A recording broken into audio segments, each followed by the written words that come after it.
So today I'm going to talk about event-driven with Airflow 3.0 and PubSub. So this is the agenda. I'm going to briefly introduce myself and what my company does. And then we are going to jump directly to the topic of dataset, how they become asset, and how we can use them to have like multiple DAGs dependencies between each other, and then move from that point to event-driven approach with the PubSub. So about myself, as you can understand from my name and from my English accent, I'm Italian, coming from a small Italian village where I start to develop my passion about IT and data in general. And in there as well, I start to love sport, and I am also addicted to everything that is ultra running and endurance. So if you want to talk about this one, except of data, we can also talk together. And about Astrafy is a company that is a consultancy company that is helping all the different clients that we have in order to introduce to the data journey and to exploit and gain insight from their data. It's founded in Geneva in 2022. We have an open entity as well in Madrid in 2023. And we do what we call modern data stack. So from data ingestion to data transformation to BI and machine learning using the basement of infrastructure.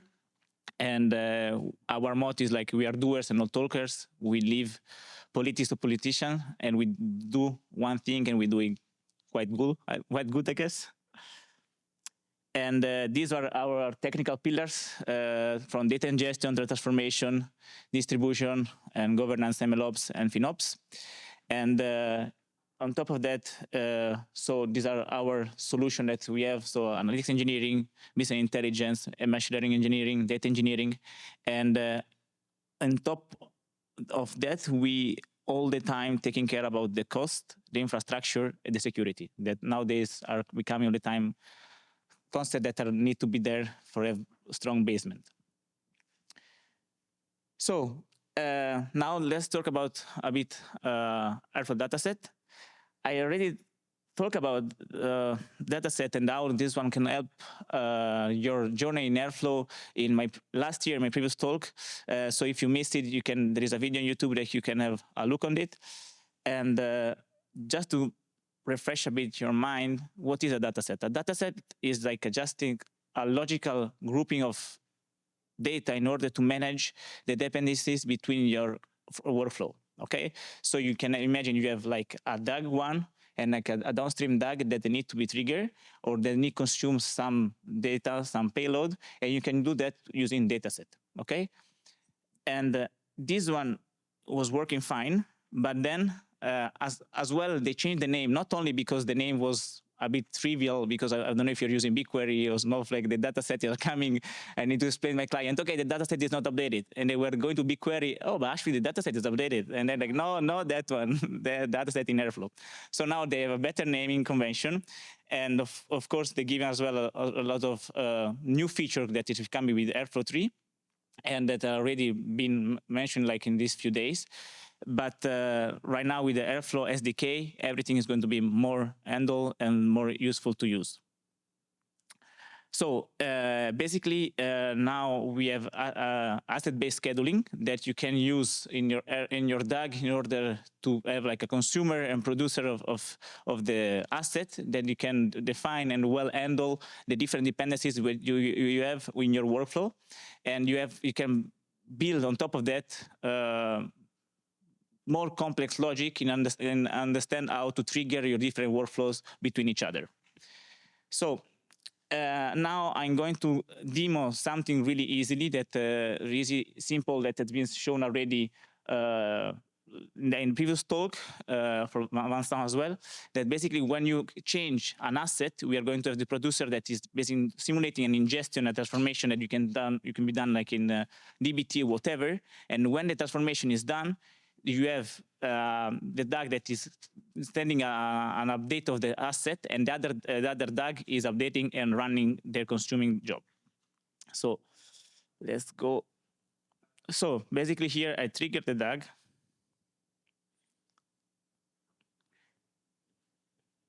And basically here just simulating an ingestion of the DAG of the data.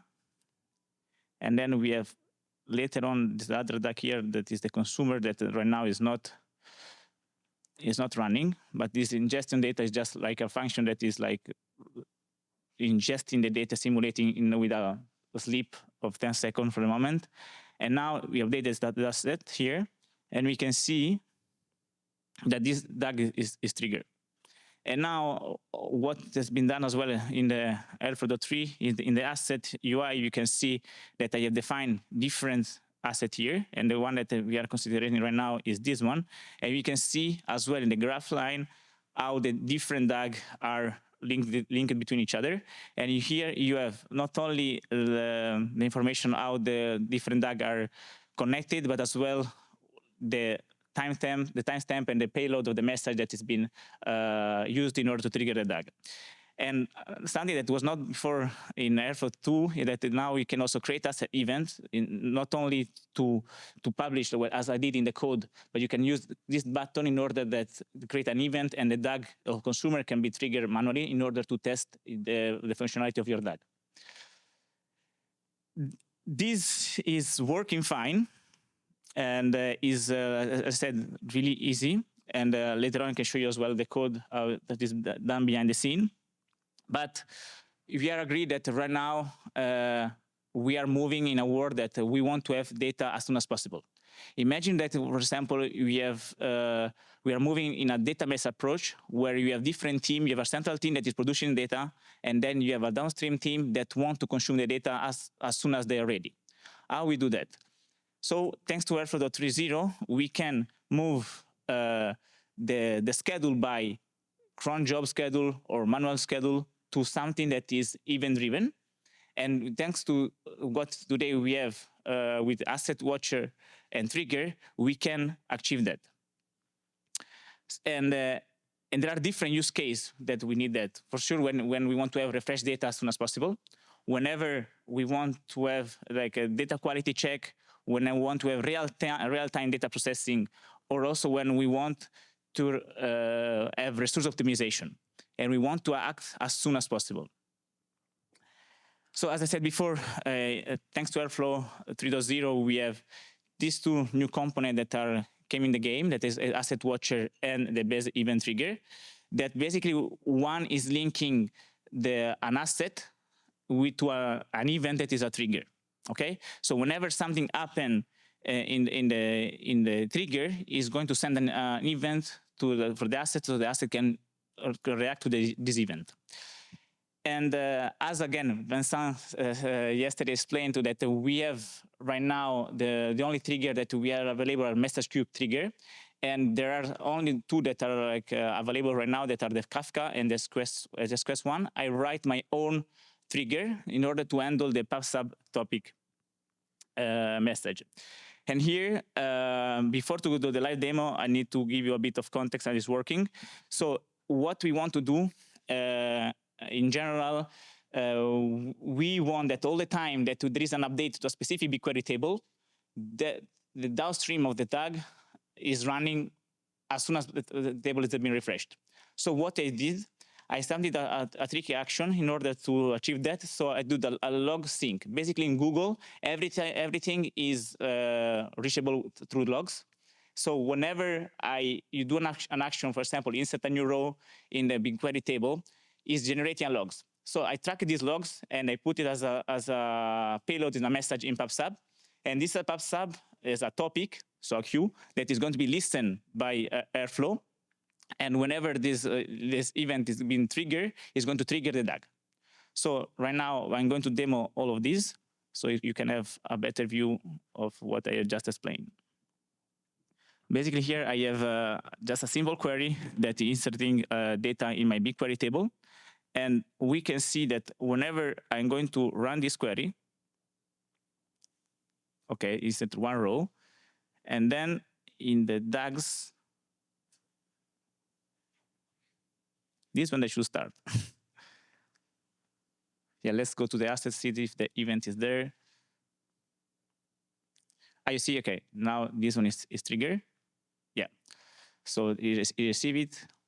Now it's doing the ingestion, and then it's going to transform the data as before.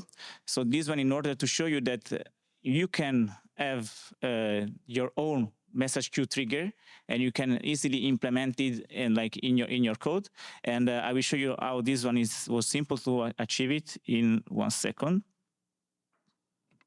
So basically here I just implement the logic that I want to do with my trigger event in order to be executed whenever I run my trigger. So like that, the trigger is going to use this class here in order to subscribe to the topic and be able to react and send an event. So I just here passing the parameter that I want in order to be able to connect to the specific subtopic, and then I just run the run action that is going to be, okay, I want to subscribe to a specific topic with this specific subscription, and then I want to print as well and acknowledge the message that I receive. And then what was the most important part is as well the serialize function that is going to tell to the watcher how we need to interpret and interact with this class here. So this is actually it. And I hope that one day my code is going to be integrated in the code of Airflow. So like everybody that wants to have the similar use case with the PubSub can reuse it really easily.